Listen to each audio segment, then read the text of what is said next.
Good day, viewers. Welcome to another episode of Movie Time with Ajoke. Today, we want to take a look at the movie The Trade. As you know, this recap is not to stop you from watching the full movie. I'm just here to tell you what you are missing if you are yet to see the movie The Trade. Yes, The Trade is a story of a notorious kidnapper who terrorized the southern part of Nigeria. His modes of operations were so perfect that there were no traces of him. There was no picture of him. There was no information about him at all. He operated successfully that he got people picked up at several locations, and he would charge their families millions of dollars. Yes, he was charging in dollars, not even in naira. He would have the eyes of his victims closed for days and even months in some cases, and then he would just drop them off at one point.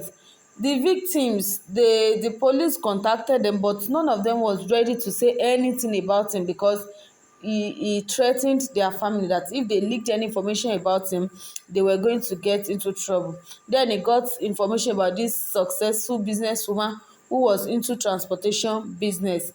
They picked her up, and as usual, they charged her family.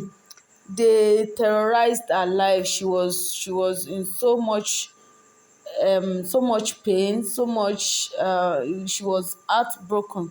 So at some point there was this staff of, yes, his name was Eric, that wanted to travel abroad. So she discussed with the staff to release her so that he could charge her husband directly. And when they struck the deal, the woman was able to escape, and that was what led to the information about him. Of course, he was living a normal life, but a coded one. He stayed away from his family. He did not visit his family members. He only met his sister in a hotel, but he always sent money home. So he had two wives, or let me say a wife and a concubine. He bought them expensive gifts. He bought them houses. He was even doing humanitarian services, like he was giving people gifts. He was so generous. As normal, people thought he was just someone into a legitimate business. What do they call it? Yes, like it was like importer and exporter.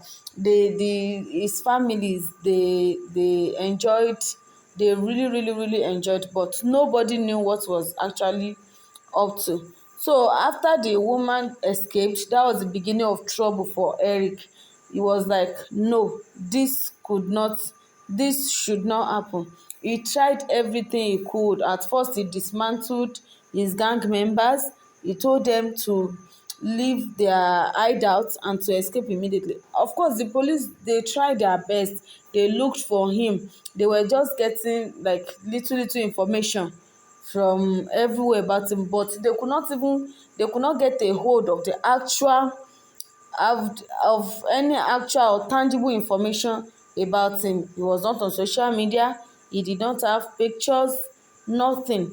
But with so much hard work, the police were able to trace him to his girlfriend. Yes, and she was the one who helped them in getting him. There was this police officer who was, let me say, was bent on just arresting Eric, but unfortunately he lost his life in the course.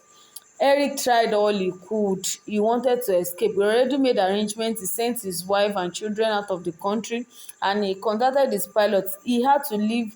Of course, once he gets out of Nigeria, they might not be able to pick him up again. He had to leave. He called the pilot, but wow, there was nothing he could do. There was no way for him to run away because the police got there right on time, and that was how he was got arrested.